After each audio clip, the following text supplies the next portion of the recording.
Hello, viewers. I'm Mr. Dilip Kumar Pal, reader in political science. Today stands before you with a very important topic, that is NPC. NPC stands for National People Congress of China. This video mainly focuses composition of NPC, National People Congress, and its vital powers. And this video relating to NPC, which stands for National People's Congress, is a very rare video, and I think it will be very useful for students of all categories. Let us start about the composition of NPC, National People Congress. The National Legislature of People Republic of China is termed as NPC, National People Congress. The Central Legislature of China is described as National People Congress. And so far as NPC is concerned, will touch mainly 5 important aspects of its composition. Number 1, unicameral legislature. The first nature of the NPC is that it is unicameral in structure. It has only one house. It is not the second chamber. It is unicameral in structure in an unitary state, which is China. And in this NPC, there are nearly 3,000 members. And these 3,000 members or deputies are elected from various provinces, autonomous regions, municipalities under the central government, and Army of China. And so far as the second aspect, methods of elections, these deputies are elected on the basis of a system.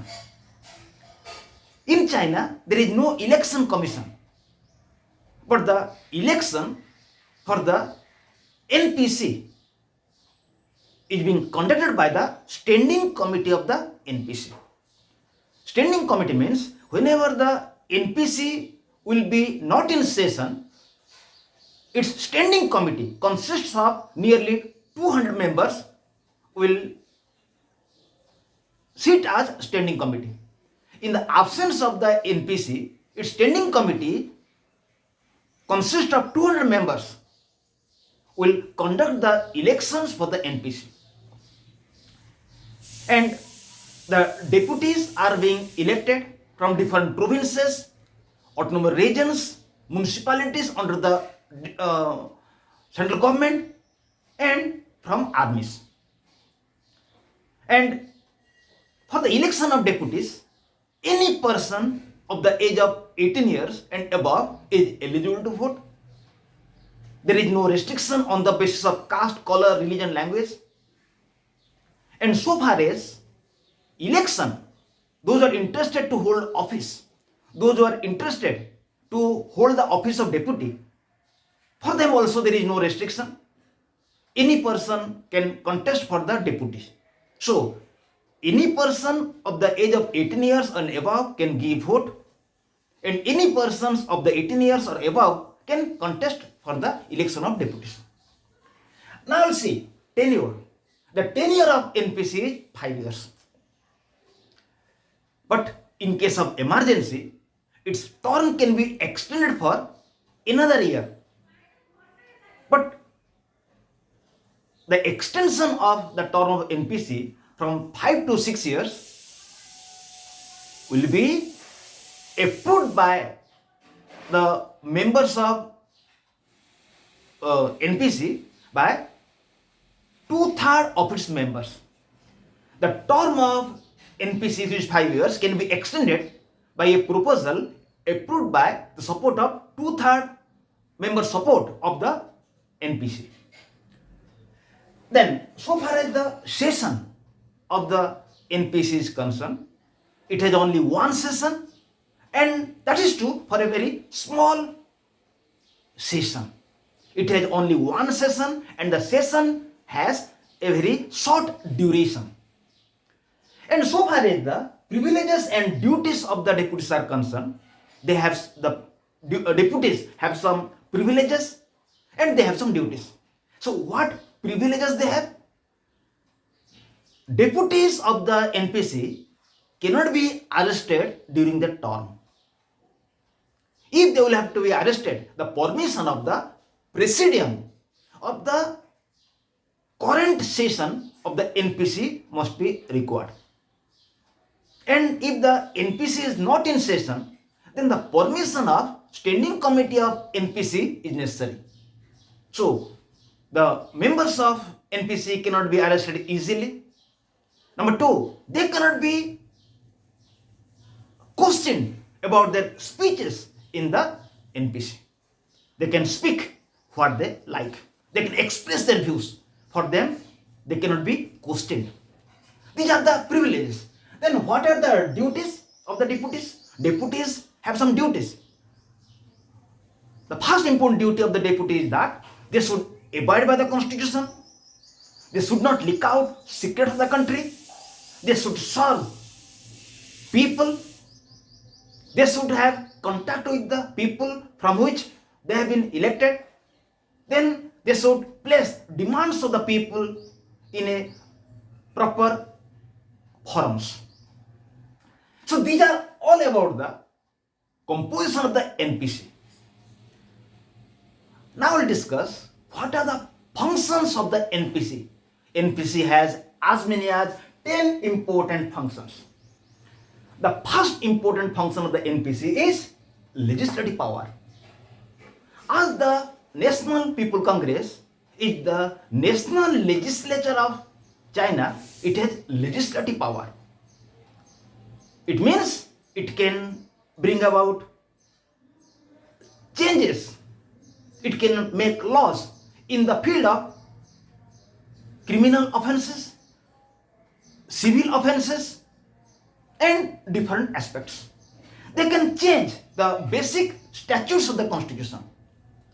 So, NPC, or the National Legislature of China, has the power to make new laws, and it has also the power to abolish old laws. So, the 1982 Constitution of China has given full power to the NPC to make new type of laws on the basis of changing circumstances and to abolish old laws. Number two, amendment powers. The NPC, or National People Congress, has amendment power. It means whenever there is need to change the constitution, a proposal can be given by 1/5 member of the NPC. If 1/5 member of NPC will give the proposal to change the constitution, the proposal will be accepted. Then if any new matter will have to be added, it must be approved by 2/3 members support of the NPC. So in order to change the constitution, a proposal can be given by 1/5 members of the NPC. Then that proposal must be approved by 2/3 members of NPC. If it will be approved by 2/3 members of NPC, then the constitution will be changed. So it has amending power.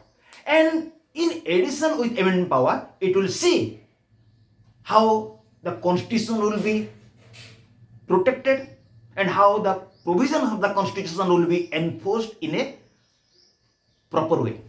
Number three, electoral power. The NPC has some electoral power.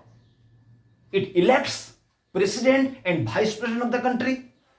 It elects prime minister and deputy prime minister of the country. It elects members of the state council, vice members of state council, then auditor general of the country, then secretary general of the state council, then chairman of the military commission. Then it has also removal power. Those persons who have been appointed by the NPC, they can also be removed by the NPC. So NPC can remove president, vice president, prime minister, deputy prime ministers, members of state council, secretary general of state council, then auditor general of the country, then judges of Supreme People's Congress, then judges of, then members of the protectorate of the country. Then power to create provinces. The fifth important power of the NPC is the power to create provinces. It is power to create new provinces, autonomous regions. It is power to increase the area of the provinces. It is the power to contract the areas of the provinces.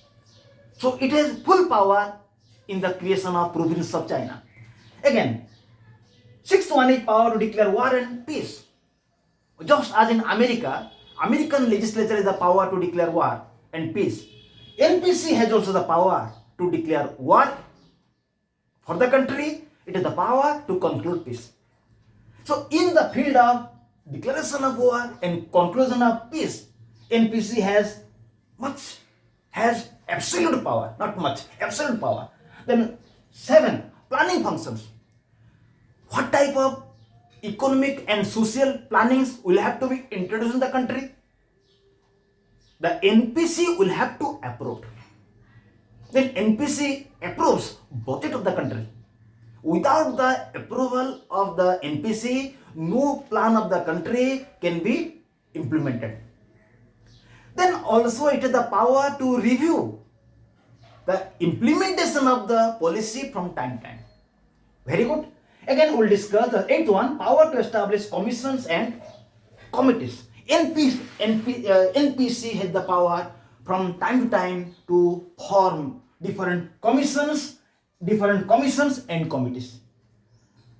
If there will be any problem in the country, NPC has the power to form commissions or committees. And when NPC will be absent, its standing committee, which consists of 200 members, can form commissions and committees. Then power to control state council. Just as in India, in China also, just as in India there is a cabinet, in China also there is a cabinet known as state council. The members of state council are responsible to NPC. Members of NPC can ask questions to the members of state council, but in a prescribed manner. So NPC controls the members of state council. Finally, residuary powers of People Republic of China or China reside in the hands of NPC. 1982 Constitution of China clearly mentions that National People Congress is the central legislature of China. So all the powers which are necessary for NPC to make law, the NPC can make it. Even if anything which is not mentioned in the constitution, if these provisions are necessary for the NPC to make any law, NPC can make law. So all the residuary powers of the China also reside in the hands of NPC or National People Congress. So in this crucial video we have discussed how NPC is constituted. In this we have discussed NPC is a unicameral legislature. Its term is 5 years. It has as many as 3,000 deputies of members, and these deputies are elected by the provisions of the NPC or in its absence, its standing committee. Then we have discussed that NPC can change the constitution. The proposal can be given by members of NPC with its 1/5 support, and if NPC will adopt a provision with its support of 2/3 of members, then constitution can be amended. We have discussed, and we have discussed the top sessions of NPC. It has only one session. We have discussed its tenure is 5 years. We have discussed methods of election, that they are elected on the basis of the provisions of standing committee of the NPC, and we have discussed what privileges members of NPC have, that they cannot be arrested without the permission of the presidium of the NPC, or if the NPC is not in session without the permission of the standing committee. We have discussed that they cannot be questioned about their speeches in the NPC. Then duties, they have duties. They will have to serve the people. They should not leak out the secret of the country. They should abide by the constitution, and they should give service to the people. They should place problems of people in different forums. Then we have discussed legislative power of the NPC. We have discussed amendment power of the NPC. We have discussed electoral power. We have discussed removal power. We have discussed power to create provinces. We have created power to declare war and peace. We have discussed planning functions. We have discussed power to establish commission and committees. We have discussed power to control state council. Finally, we have discussed residuary powers of the NPC. So my viewers, I have full confidence that this video will be useful. You should not watch this video only. You should watch this video attentively so that you can gain a lot of knowledge. I request my viewers to subscribe my channel so that benefit will be yours, that all type of valuable notes relating to your academic concepts will be available to you or will be in your hand. Thank you viewers. Again we'll be here with another video. Till now, goodbye to all.